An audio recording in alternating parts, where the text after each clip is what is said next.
Coisa rara. Glória a Deus. Irmãos, hoje, para a glória do nosso Salvador, nós chegamos então na igreja de Filadélfia. Para os irmãos, que estão acompanhando desde o começo, nós já falamos sobre as características do nosso Deus, e a partir do capítulo número 2, nós entramos dentro das cartas, ou da carta que foi escrita para as igrejas. Nós falamos já sobre a igreja de Éfeso, falamos sobre a igreja de Esmirna, igreja de Pérgamo, igreja de Tiatira, igreja de Sardes na semana passada, e hoje nós falaremos sobre a igreja de Filadélfia.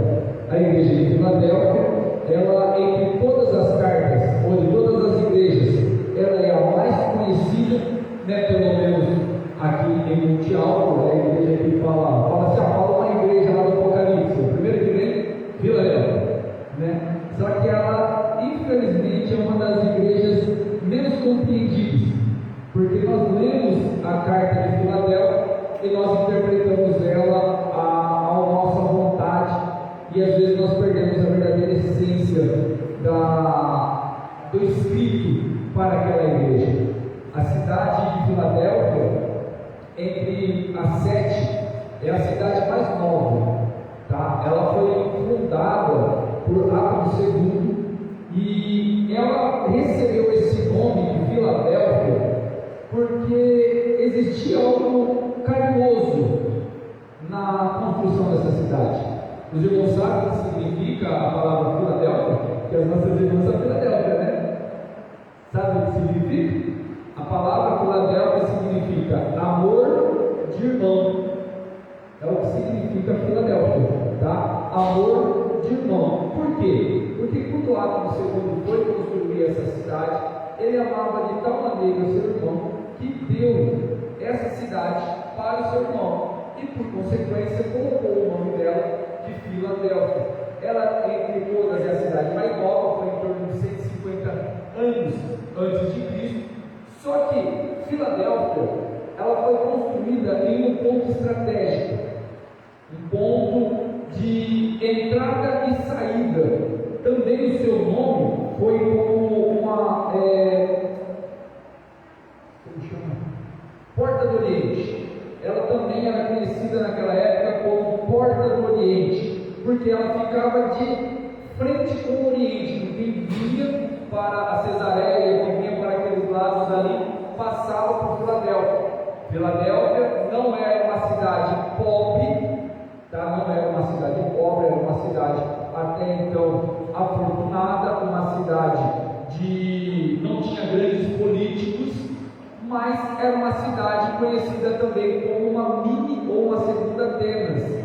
Por quê? Atenas, os irmãos lembram que quando Paulo ele parte pela sua segunda viagem missionária, ele não passa pela cidade de Atenas, e lá na cidade de Atenas ele confronta os estoicos, os epicureus, vai até o Areópago, aí lá em cima ele pega sobre um Deus desconhecido. Naquela cidade, não vou dizer que era o apogeu do conhecimento, mas com certeza Atenas ele era das cidades mais intelectuais da Ásia, uma das cidades que mais se continha pessoas inteligentes que se debatiam acerca de vários assuntos, ao ponto de Paulo ser chamado de tagarela e de ser acusado de estar falando coisas novas, assuntos que eles não conheciam. Por isso que muitos se assentaram aos pés de Paulo, ou foram confrontar Paulo, para entender mais sobre o que Paulo estava falando. E no caso, Paulo estava falando sobre Cristo e sobre a ressurreição. Os atenienses eram tão idólatras que achavam que Cristo era um Deus, como de fato é, só que a ressurreição era uma deusa. Então eles assemelharam a ressurreição como uma deusa também, e por isso que eles queriam saber. Aqui você vai entender qual era um dos problemas dentro da cidade de Filadélfia. Também tinham-se pessoas muito intelectuais, pessoas que se pautavam na sua intelectualidade e na sua idolatria. Por isso que você vai entender que Jesus começa desse jeito assim a carta. Olha lá. Ao anjo da igreja que está em Filadélfia escreve: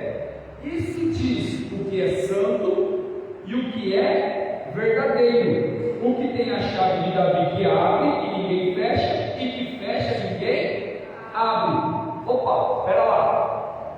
Jesus já não é o verdadeiro? Jesus já não é o santo? Então por que ele precisou se apresentar desse jeito para a igreja? Por causa da grande influência intelectual, pensante, e da grande influência politeísta, de idolatria que existia também dentro de Filadélfia. Filadélfia, para vocês, só para nós se encaixar melhor aqui ainda, ela está no patamar das 7 igrejas, daquelas 2 igrejas que não recebeu repreensão nenhuma. Quais são as igrejas que não receberam repreensão nenhuma de Cristo? A cidade de Filadélfia e a cidade de Esmirna. As 2 cidades foram as cidades que não receberam repreensão. 4 cidades dentro delas receberam repreensão, só que receberam também elogios. Quais são? Éfeso, Pérgamo, Tiatira e Sardes. E amanhã, na quarta-feira que vem, nós vamos falar sobre a igreja que só recebeu repreensão, que é a cidade de Laodiceia. Olha só que interessante. Filadélfia é uma igreja que não recebeu nenhuma repreensão, é uma igreja modelo, e habitava onde? No meio dos intelectuais, aonde existia um politeísmo, uma idolatria gigantesca, mas ainda assim ela se manteve fiel. É uma igreja que se manteve fiel. E daqui um pouquinho nós vamos ver que ela recebeu uma qualidade de ser fraca. Mas, pastor, ser fraco é qualidade? Já já você vai entender que qualidade é essa de ser fraco. Aí, Filadélfia, Deus, Jesus se apresenta a Filadélfia o seguinte: eu sou um verdadeiro santo e verdadeiro. Santo, por quê? Não me misturo com nenhum outro Deus. Eu sou separado de tudo isso daí, eu sou único. Eu não sou semelhante a nenhum desses. Eu sou um distinto. Além de eu ser um distinto, de não fazer parte com nenhum Deus que está em Filadélfia, eu sou o verdadeiro. Eu sou o único e verdadeiro Deus que fala com a igreja. Nesses nossos dias atuais, estão apresentando um Deus que se chama milagre. Você já reparou nesse Deus chamado milagre? Porque muitos crentes só vêm na igreja por causa do milagre. Não vem por causa daquele que pode proporcionar o milagre. Não vem para aquele que é separado, que é santo e verdadeiro. Porque o milagre não é consequência. Milagre é bênção. Porque tem muitas pessoas que são fiéis, que são justas e morrem sem ver o milagre que foi prometido um dia. Mas, pastor, a Bíblia fala que quem tem fé ou quem é fiel não morre antes do milagre. Mentira, morre sim. Muitos irmãos dentro da Bíblia morreram sem receber a promessa. Muitos irmãos entre nós morreram sem receber a promessa dita por palavras. Irmão, entenda uma coisa: para a igreja, o maior milagre está na morte em Cristo Jesus. Porque aquele que morre em Cristo Jesus recebe a coroa da vida. É o que Jesus está falando aqui para a cidade de Filadélfia, ou vai apresentar daqui um pouquinho. Mas dentro desse contexto, nós vimos que Jesus é o santo e é o verdadeiro, e que tem o que? A chave de Davi, que abre e ninguém fecha, e que fecha e ninguém abre. Irmão, quando Deus abre, é uma beleza, mas e quando Ele fecha? Que ninguém abre. Porque se Deus resolve mostrar quem é você, glória a Deus. Mas e se Deus resolver te esconder? Quem vai te achar? Se o homem tenta te ofuscar, beleza, uma hora você sobressai. Mas e se é o próprio Deus te escondendo? E você está se pegando, brigando com o próprio Deus? O que nós precisamos é o seguinte: ter discernimento. Quem é que está me guardando? Quem é que está me escondendo? Será que eu tenho que estar nos holofotes agora? Será que eu tenho que... Irmãos, eu passei por isso esses dias. Esses dias eu tenho falado aqui para vocês mensagens que às vezes muitas pessoas ainda não sabem valorizar o conteúdo da mensagem. Aí o que acontece? Nós tivemos o fevereiro profético, ou profético não, de renovação, não é?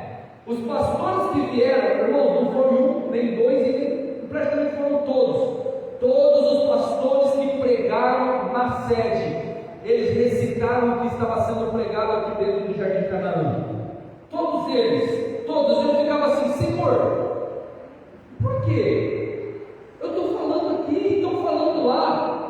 Falei, mas eu fiquei assim, sabe quando você fica meio que com dor no cotovelo? Você fala, eu poderia estar falando dos quatro cantos, mas sabe o que Jesus falou para mim? Fica quietinho, que é eu que estou respondendo. Aleluia. Ó, fica quietinho aí, porque eles não saem de lá para vir falar aquilo que você está falando. Então é você que tem que falar para a minha igreja. Irmãos, aquilo lá foi um consolo tão grande para o meu coração, que eu entendi o seguinte: não importa se é aquele que tem alto patente de intelectualidade, ou é aquele que tem baixa intelectualidade. O que importa é o Evangelho ser exposto na integridade daquilo que ele é. Deus me chacoalhando de uma tal maneira que eu falei assim: obrigado, Jesus.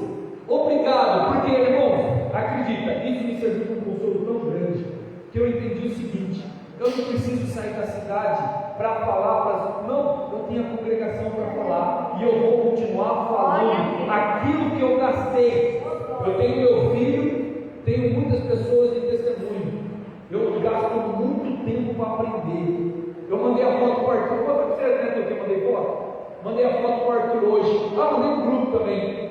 As paredes do banheiro estavam tudo escritas hoje lá, que eu fui escrevendo, que eu vou trabalhando e vou estudando. Irmãos, isso é gastar tempo.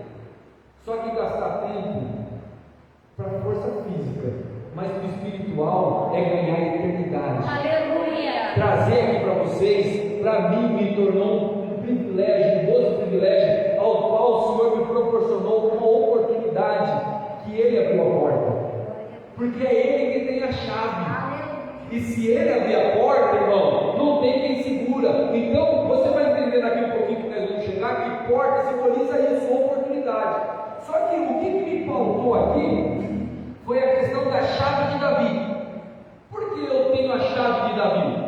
Eu sei que Jesus tem uma chave, se Ele abrir a porta, ninguém fecha, se Ele fechar, ninguém abre. Mas por que Ele usou a chave de Davi? Lá em Isaías 22, vai falar esse texto, a chave de Davi. Qual é o contexto dessa parábola?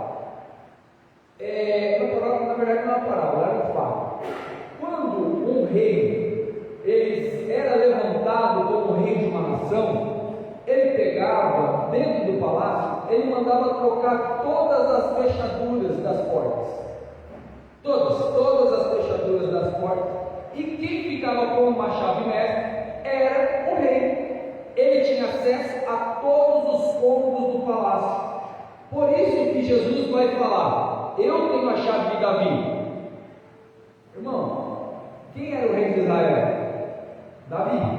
E agora, quem é o rei de Israel do mundo e da igreja? Cristo Jesus. Davi foi que passou a chave, porque Jesus é da descendência de Davi. Jesus está falando assim: sabe aquela chave que Davi tinha que abrir a porta? Eu tenho posse dela. Aleluia. É eu que abro as portas que nem mesmo Davi sabe abrir, porque aquilo que Davi sabia fazer era limitado, mas o que eu posso fazer é abundantemente além daquilo que você pode imaginar. Sabe a chave, essa fechadura que está no teu coração duro? É eu que posso abrir. Sabe aquele teu marido que ninguém dá nada e você fala assim: Senhor, ninguém vai abrir o coração do meu marido? É Ele que tem a chave que pode abrir o coração.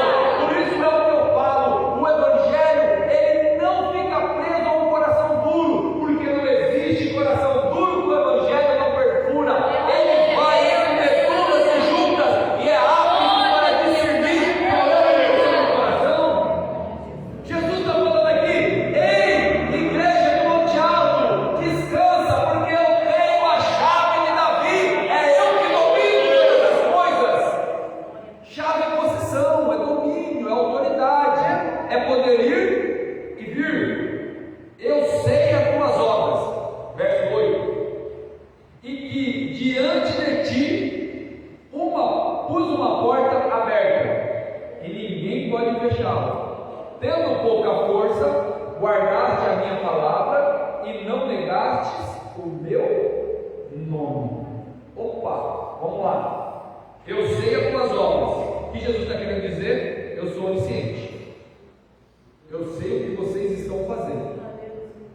Vocês só estão na cidade mais nova. Porém, vocês não são a igreja mais nova, porque vocês têm o mesmo tempo de nascimento quanto Éfaso, quanto Tiatira, Pérgamo, Esmirna e Sardes. Então vocês só estão na cidade mais nova. Mas eu conheço tuas obras. Eu sei que vocês estão passando aí algumas dificuldades. Eu sei que vocês estão passando aí algumas dificuldades no evangelizar. Porque aparentemente o mundo que vocês, a cidade que vocês estão, é robusta intelectualmente. Só que a intelectualidade deles é vã, é vaidade. A intelectualidade mundana pode até elaborar coisas gigantescas, pode até achar cura para o câncer, mas não salva a alma. Isso pega. O mundo, a humanidade, o homem pode criar até a possibilidade de morar em outro planeta, mas essa mesma tecnologia, esse mesmo esforço, não tem condição de salvar uma alma, porque a redenção de uma alma é caríssima. Diz a Bíblia, os nossos recursos se esgotariam antes. Por isso que houve a necessidade da morte de Cristo Jesus para nos resgatar da condenação eterna. Mas Jesus falou: eu conheço tuas obras e diante de ti eu pus uma porta aberta. Qual era a porta aberta que Jesus colocou na frente de Filadélfia? A cidade de Filadélfia. A porta aberta era a oportunidade de falar de Cristo Jesus. Por isso que Jesus fala: tendo pouca força, guardaste a minha palavra e não negaste o meu nome. Sabe qual é o maior bombardeio que a igreja de Filadélfia estava sendo bombardeada? Sabe por quê? Com a timidez. Porque pregar, irmão, desculpa até a expressão que às vezes eu vou usar, me entendam. Eu acho que eu disse isso outro dia. Pregar para um bêbado ou um drogado é fácil. Tem drogado que você vai falar de Bíblia para ele te prega e começa a pregar você. Você começa a falar assim: caramba, cara, eu não sabia disso que ele está falando. Eu já vi gente que você olha assim e fala: não, esse daí não dá nada. Ele vai lá e dá um banho de Bíblia, de inteligência, e está lá drogado, está lá bêbado. Tem um rapaz lá no Bela Vista que faz uns 30 anos que eu conheço ele, mas faz 25 anos que eu vejo ele drogado e na esquina pregando.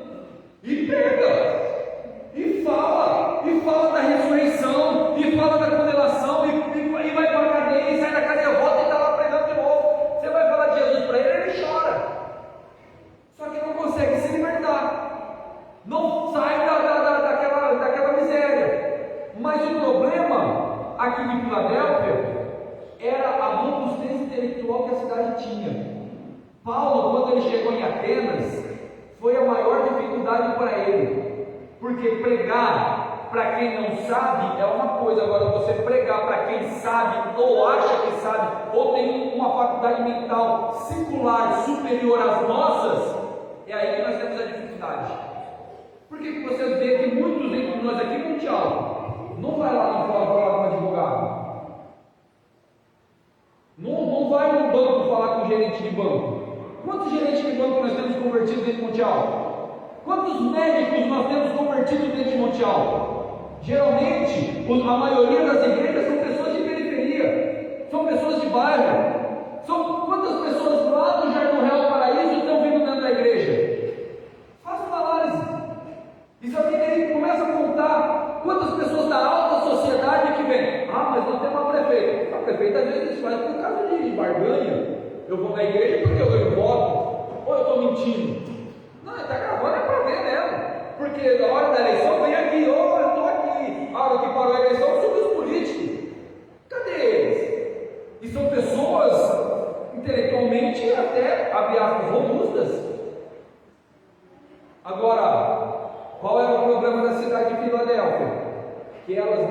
pregava uma palavra. Pode me chamar de careta, mas Jesus Cristo ressuscitou. Pode me chamar de ignorante porque eu estou na igreja, mas eu vou morar no céu. Aleluia. Pode olhar para mim e falar assim: você é um paparrão, é um povo que fica lá sentado naquele banco duro de quarta, sexta, domingo, segundo. Você é um fanático, não tem problema, mas eu vou morar no céu. Isso é não pegar fé, isso é não se envergonhar do evangelho, e a hora que tiver oportunidade de falar: se você não se converter, você vai ser condenado. Porque é o que Jesus está falando para a igreja que não recebeu nenhuma crítica.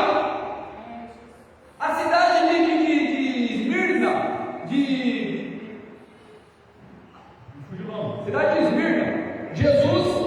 cidade de Esmirna, Jesus falou o que para ela? Não deu nenhuma bronca nelas. Veja, só que incentivou a não desistir. Não foi isso?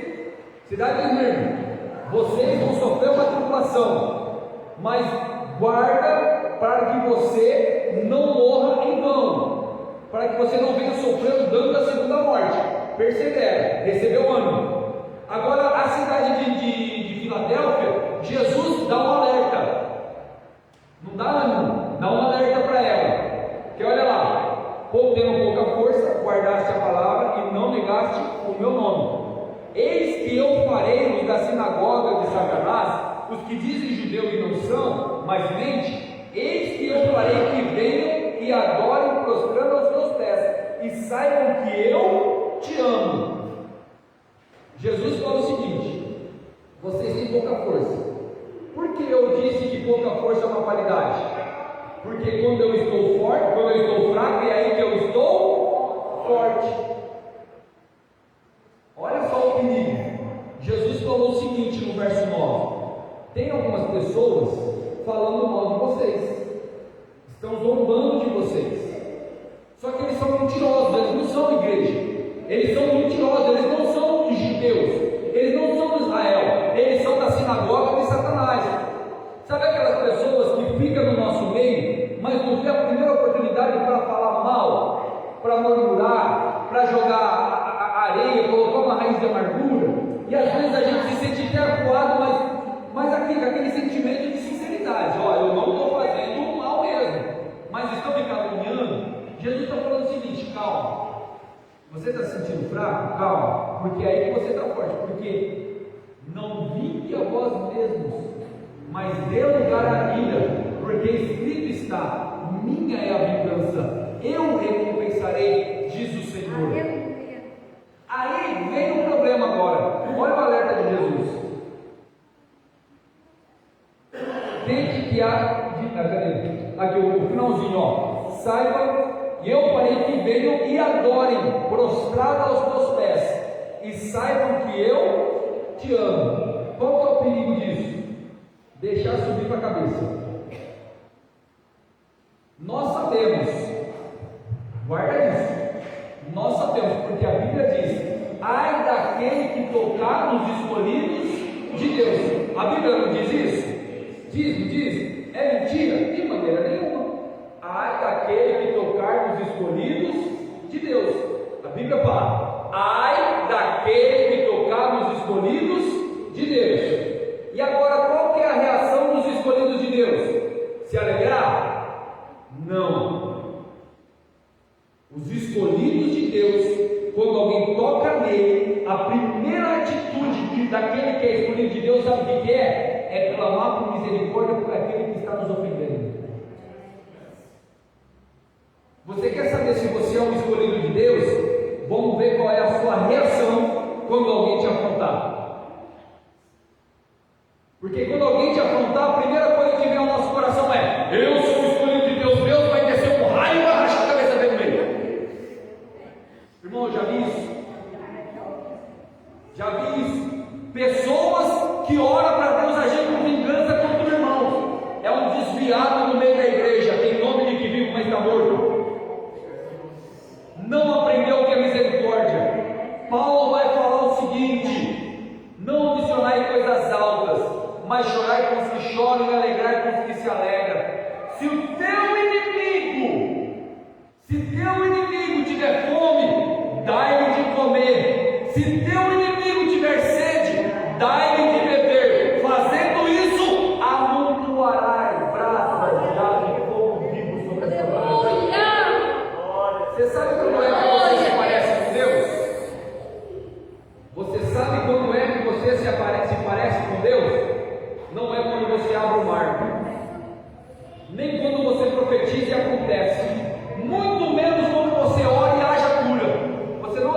com Deus quando você faz essas coisas, porque até o diabo faz.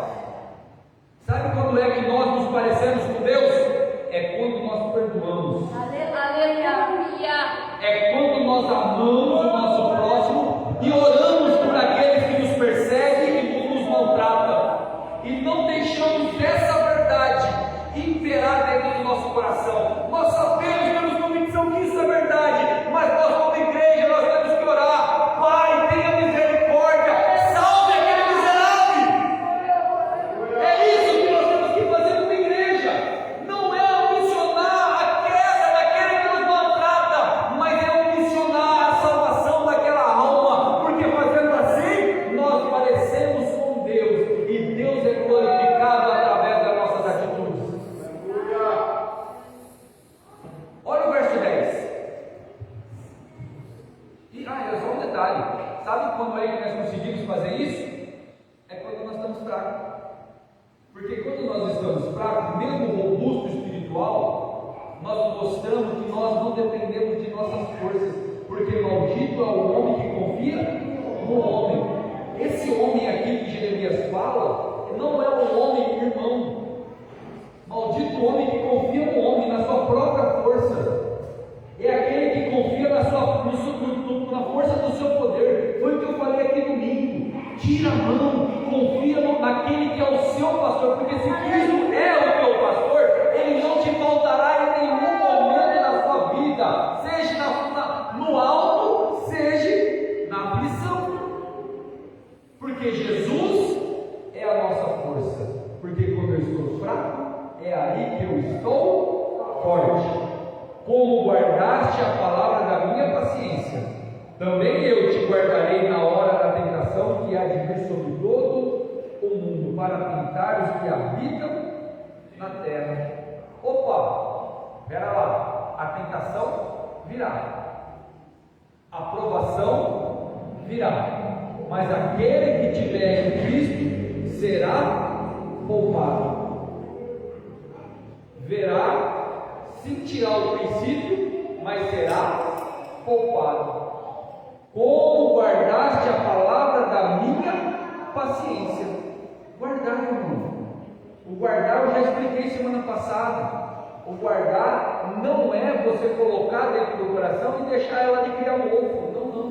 Guardar é o sentido de ser um sentinela.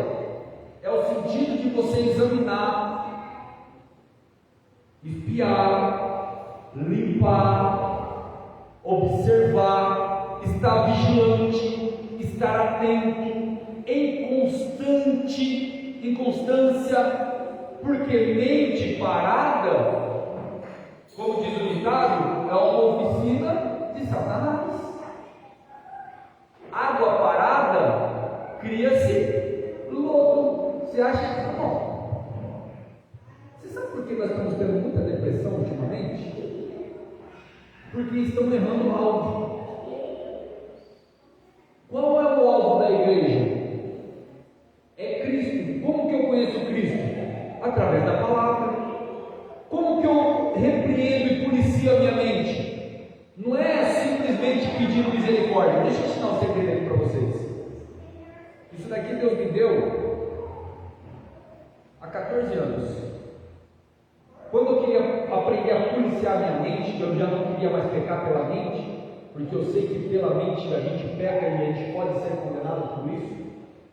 Quando vi uma coisa ruim na minha mente, eu criei uma tesourinha dentro da minha mente que eu repreendi em nome de Jesus. A hora que pontava o pecado, repreendia, está repreendido em nome de Jesus. A hora que começava a ver uma música mundana, eu começava a cantar um hino. Eu começava a forçar a minha mente a eu dominar ela, porque é eu que tenho que dominar essa mente. É Deus que me deu o domínio. Se eu consigo dominar um animal, porque eu não consigo dominar minha mente? Eu ficava tão bravo com isso, eu falava, não, Deus, eu tenho que ter esse discernimento. E eu começava, irmão, e foi 2, 3, 4, 5, 6, 7, 8, quase 2 anos policiando a mente. E lutava, não está arrependido, e lutava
ouvidos. Olha só que legal. Salomão, filho meu, inclina os teus ouvidos. Mas como que eu vou inclinar os meus ouvidos? Sabe por quê? Porque a palavra fala com você. Eu inclinar, para eu ouvir Deus, geralmente a gente tem que fazer assim, não é? Mas a Bíblia fala, inclina. Então é para eu ler, porque é Deus falando comigo. Inclina os teus ouvidos para a minha lei, e nela medita de dia e de noite, e tudo quanto fará será próspero, e será saúde para o teu corpo. Você sabia que só de você ler a Bíblia você tem saúde para o teu corpo? Porque quando você lê a Bíblia, você acha paz para a tua alma, você acha confronto para a tua mente, você acha. Tem muitas pessoas morrendo de ataque cardíaco com remédio santo na mão. Pastor, eu leio e não entendo nada. Continue lendo, continue perseverando. Você é igreja. Ou, você não entendeu, você é igreja, você é lavado, você é remido. Antes você não era povo, mas hoje você é povo de Deus, você é escolhido. Deus habita dentro de você. Então clame, porque Tiago fala, né? Há porventura entre vós alguém com falta de sabedoria? Clame ao Pai, que Ele dá deliberadamente e não lança ao rosto aquele que pede. Ele dá. Ele dá. Deus falou para Salomão, filho meu, pede o que quiser que eu te darei. Olha, pede o que você quiser. Salomão pediu o quê? Sabedoria. Aprenda com Salomão, porque com sabedoria você vai saber discernir tudo o que tem que discernir, fazer tudo o que tiver que fazer, e por consequência virá riqueza sobre a tua casa, virá riqueza sobre o teu trabalho, riqueza sobre a tua saúde, virá riqueza. Mas peça a Deus, porque Ele pode dar e Ele vai te guardar para a glória do nome dEle. Eis que venho sem demora, guarda o que tens, para que ninguém tome a tua coroa. Coroa aqui está falando da glória, está falando da salvação, está falando dos presentes, está falando da oportunidade que Deus nos deu de estarmos sentados aqui hoje no diálogo. Deus está falando para nós, guarda o que tem, para que ninguém tome, porque tem gente querendo tomar, e essa gente não é irmão, porque a nossa luta não é contra a carne nem o sangue, mas sim contra as hostes, potestade, principado, nas regiões celestiais. Satanás tem sido andado com armadilhas. A armadilha ali é lugar preparado para a presa. Você é uma presa. Não flerte com Satanás. Ele te odeia. Ele te odeia. Ele bala pelo canto das bocas querendo te matar. Ele é o inimigo público número 1 da humanidade. Ele não é inimigo de Deus. Tem gente que acha que Satanás é inimigo de Deus. Não. Deus é muito grande para ter inimigo, irmão. Vocês não entenderam isso ainda?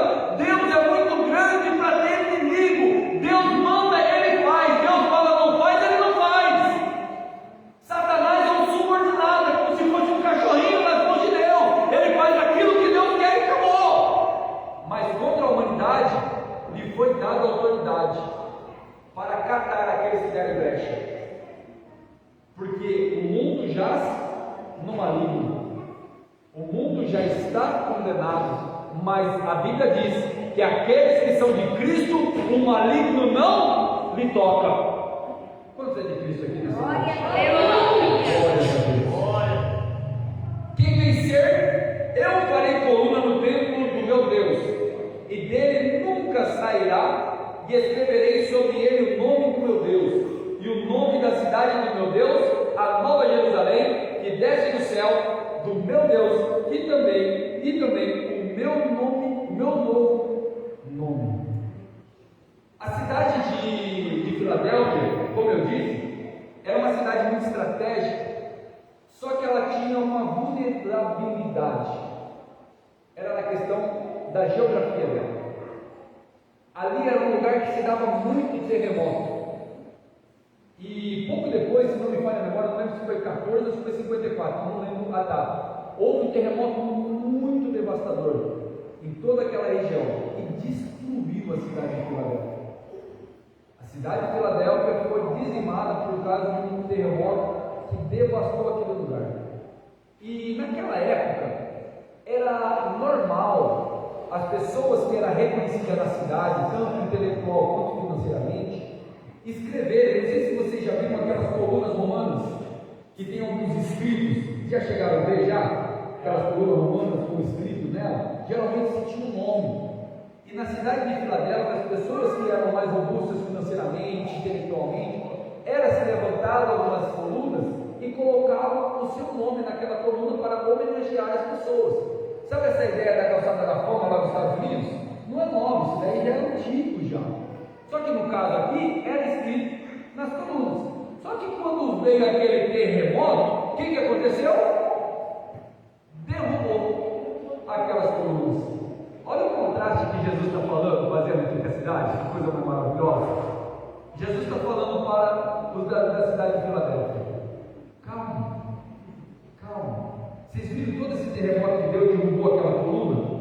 Você viu que foi apagado e sumiu o nome deles e até naquela coluna porque se arrebentou tudo? Olha lá, quem vencer, eu farei coluna no templo do meu Deus. Irmãos, seremos inabaláveis. Não existe força sísmica que irá tirar nós da presença de Deus.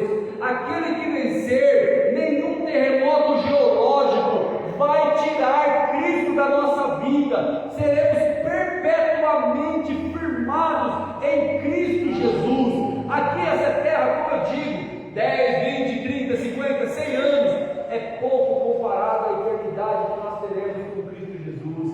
Detalhe: o homem coloca o nome lá na coluna para a fama, para os mortais, mas eu lhe prometo que o seu nome nunca será riscado no livro da vida, e todos quando passarem verão o seu novo nome, juntamente com o meu novo nome, junto com o meu Deus da nova Jerusalém, da nova cidade que é eterna. Ouça, aquele que vencer de maneira nenhuma será esquecido de eternidade, eternidade, eternidade, porque a eternidade não tem fim. Jesus está falando: não se apavore com o tempo, porque tudo que entra no tempo passa, mas guarda o que tem, para que ninguém tome essa oportunidade. Quem tem ouvidos, ouça o que o Espírito diz à igreja. Louvado e agradecido seja o nome do Senhor. Agora, dentro desse princípio que nós lemos aqui dentro da cidade de Filadélfia, você reparou que 3 pilares foram colocados aqui como base da igreja? Quais são? Porta, chave, coluna. São 3 pilares para ser uma igreja irrepreensível: porta, chave, coluna. O que simboliza a porta? A porta simboliza a oportunidade. Tenho colocado uma porta aberta. Para quê? Para vocês se enriquecerem? Para Deus abrir uma porta de trabalho? Porque é isso que o pessoal prega, gente. Não, olha, eu estou saturado com esses pregadores de porta de boteco que ficam aí querendo sensacionalizar as coisas que não existem. O texto é claro. Eu coloquei uma porta aberta para vocês. Para quê? Para falar do meu nome. Para qualquer um. Vocês têm uma porta aberta que eu abri. Não foi a tua força. Não foi você que abriu a porta da igreja do Jardim Canaã. Não, foi Deus que abriu a porta do Jardim Canaã. Eu e você temos o dever, a obrigação de evangelizar a toda criatura, porque a oportunidade da salvação está para todos. Que Jesus disse: eu sou a porta e quem entrar por ela achará salvação. A oportunidade está colocada, foi Cristo que colocou para nós. Aproveitamos.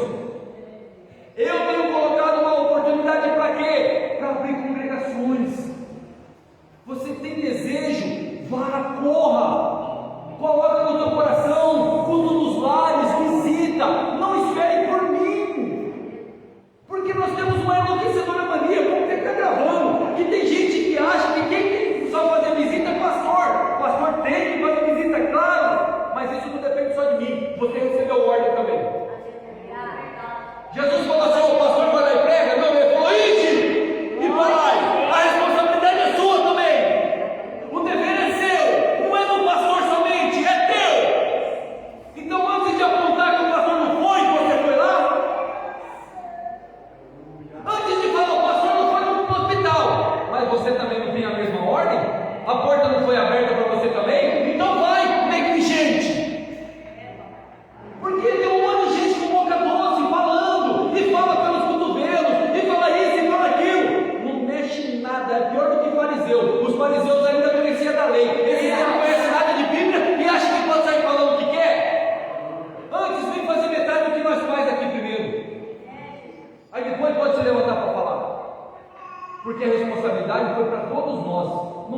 na igreja. Não foi só o pastor Sérgio. Porque tem gente que já está falando: o pastor Sérgio tem que sair para evangelizar. Murmurador do inferno, vai você e passa. Porque tem muitos murmuradores colocando raiz de amargura no coração dos crentes. A responsabilidade é da igreja. Igreja somos todos nós. É eu e você que temos que fazer. Antes de falar do arqueiro que está no olho do teu irmão, tira a trave primeiro. Depois vai lá e faça. Jesus está falando: a porta da evangelização está aberta, a porta da salvação está aberta, e tem mais uma porta, a porta do ensino. Agora, de quem que é a responsabilidade da porta do ensino? Minha. Eu sou responsável de trazer o ensino para a igreja. A evangelização é de todos nós. Se estão saindo e falando coisas erradas na evangelização, é porque o pastor me ensina, a culpa é dele. Porque a porta do ensino foi aberta. Irmãos, nós temos EBD. O culto de ensino não é só na quarta, é na sexta também. Se esforce e venha, porque o assunto é importante. Nós temos escola dominical pela manhã com os jovens. Na quinta-feira temos escola bíblica noturna com os jovens também. E Jardim Canaã, você já parou para pensar o quanto o Canaã já cresceu?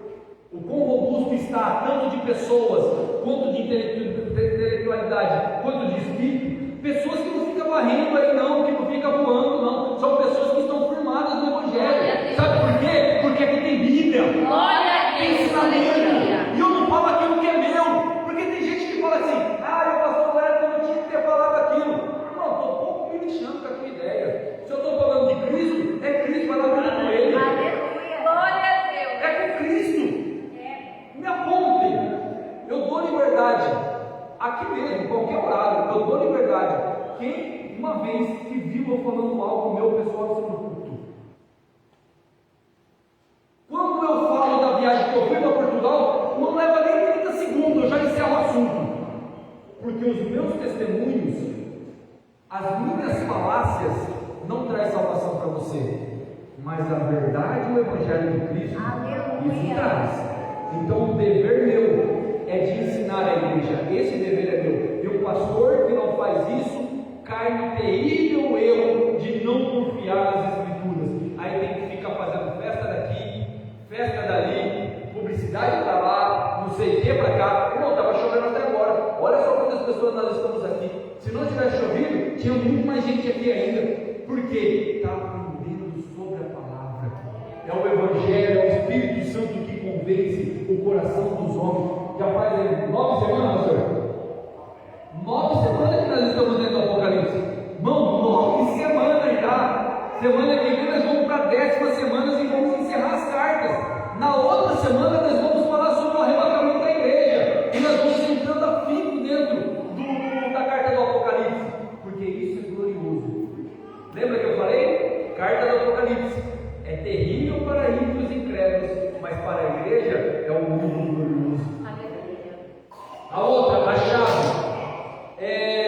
Chave simboliza domínio, autoridade. Porta, chave. Deus nos chamou como dispenseiros do Evangelho. Já viu essa passagem lá em 1 Coríntios 4? A Bíblia fala assim: que os homens nos considerem como ministros e dispenseiros do Evangelho. O que é a palavra ministro? Bem rápido aqui. A palavra ministro, ela vem da mesma raiz de diáconos ou servos, que na sua literalidade é ruperetas, que significa remador. A palavra ministro, tem pessoas em cima do altar que batem no peito e falam assim: eu sou o ministro de Deus. Ele vai até entonação, eu sou o ministro de Deus. Glória a Deus pela voz, né? Mas a palavra ministro, no seu literal, é isso. É remador. O que é remador?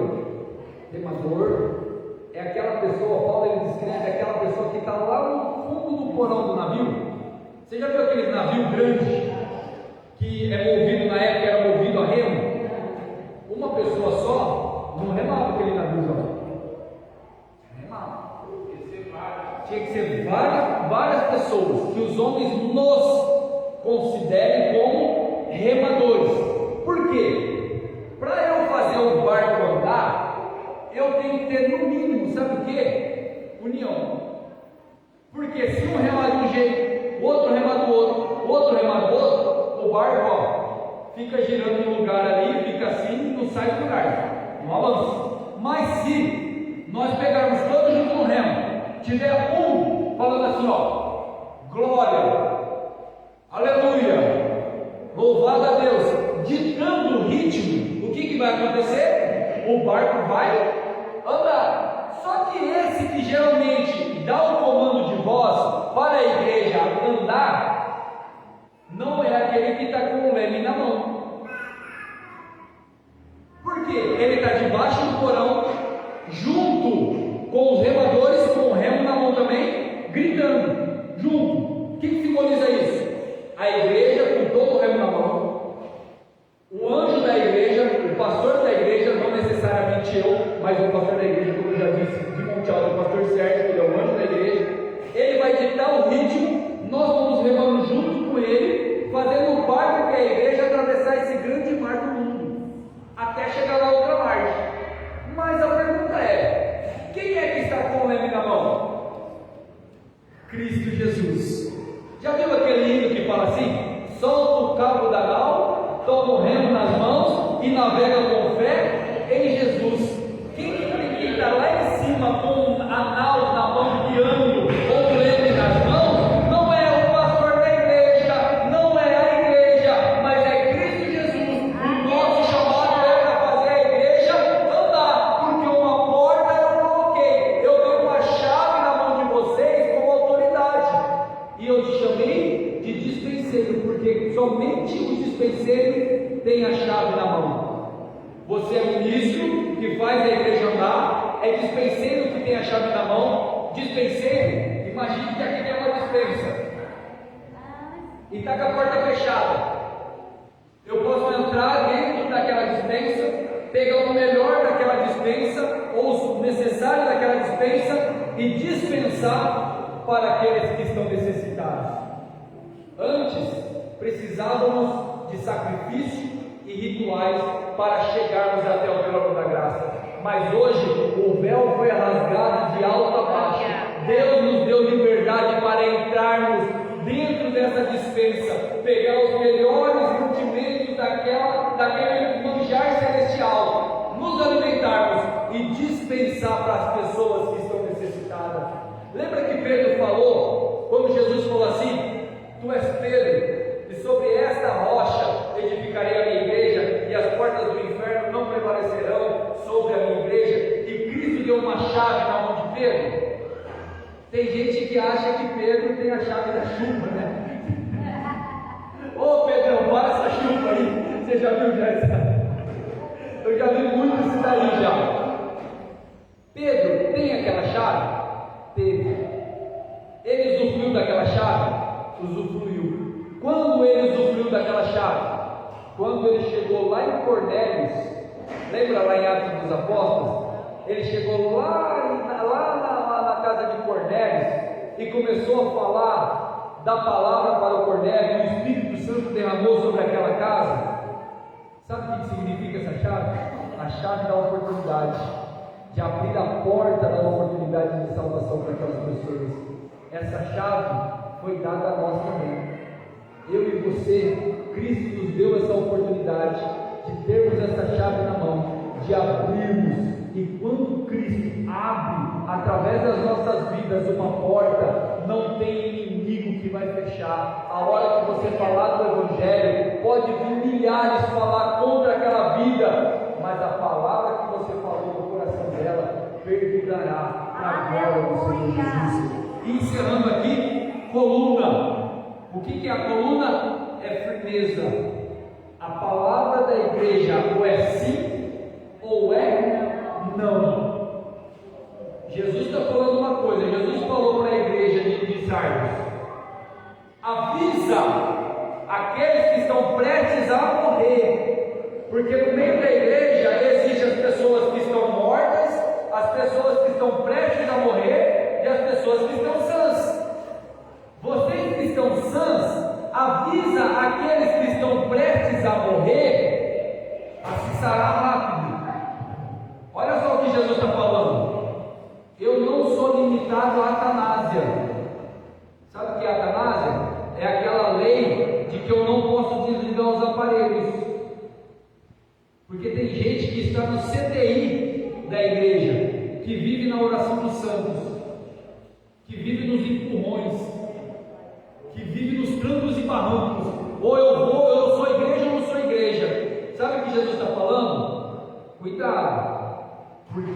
se eu vier, se você estiver no meio do muro ou na CTI, eu tiro o cabo e você vai morrer junto com aqueles que já estão mortos. Porque ou você é quente, ou você é frio. Porque se você estiver morto, eu vou vomitar-te da minha boca, eu vou te lançar para fora. Jesus está falando aqui, tenha firmeza, porque eu vou te fazer a coluna, não negue o meu nome, ser fiel até a morte, e dar-te-ei a coroa da vida. Amém, meus irmãos?